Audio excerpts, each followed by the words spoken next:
The climate crisis is the existential threat of our time.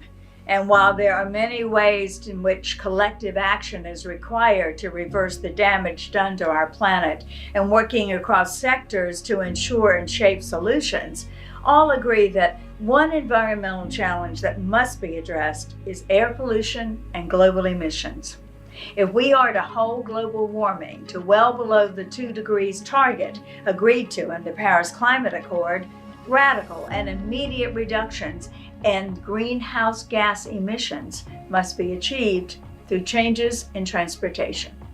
All modes of transport. They account for roughly 1/4 of global CO2 emissions. The International Council for Clean Transportation, ICCT, is responding to this urgent threat by providing first-rate, unbiased research and analysis to governments and to relevant stakeholders on how to improve the energy efficiency of road, marine, and air transportation. Working across the globe, ICCT has contributed to transport regulations adopted by governments. They've exposed Volkswagen's use of illegal options to evade emissions regulations, and they've helped to accelerate the industry's transition to electric vehicles. Let's learn more about how the International Council for Clean Transportation goes about its work.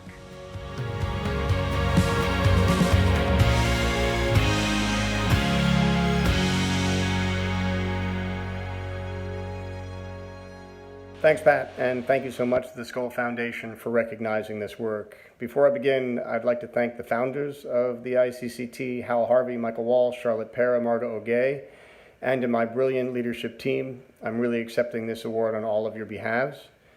I'd like to tell a couple stories about the ICCT and how we do our work. The first story takes place in 2007, 2008 in India. At the time, I was invited to speak at an international conference in Chennai to help the Indian government sort out how to establish first ever fuel economy standards for passenger vehicles.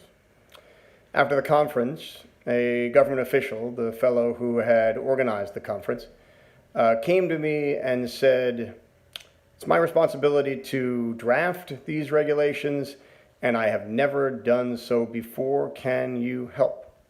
Whenever we get a request like this from government, we take them very seriously and we respond as quickly as we can.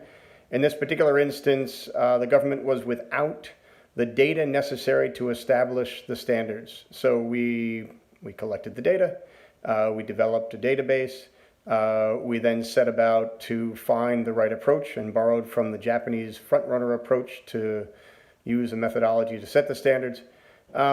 And within a couple months, I had presented those results to both that government official and his colleagues.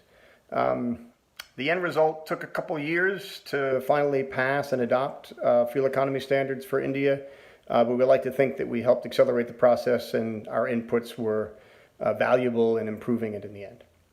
The second story is a little better known. It takes place, at least it starts to take place in 2009, although the ICCT got involved in 2013. This has to do with the Volkswagen defeat device scandal. ICCT researchers collaborated with experts from the California Air Resources Board to collect what we call real-world data. That's data from vehicle emissions under normal driving conditions. And what we found was that the emissions of Volkswagen diesel Jettas and Passats were sky high under normal conditions. After about a year of a government investigation, it resulted in millions and actually billions of dollars of penalties for Volkswagen. But we're also pleased to note that Volkswagen has really turned itself around and is now one of the leading manufacturers, traditional manufacturers, in transitioning to electric vehicles. In the end, and in closing, I'd just like to thank really the civil servants around the world. It's those government bureaucrats that are saddled with the responsibility of solving some of the world's most pressing problems, from climate change to the coronavirus. And it's our pleasure and honor to work with them every day. Thanks so much. And thanks again to the Skoll Foundation. You're allowing us to expand our work in ways that we would never have been able to do otherwise.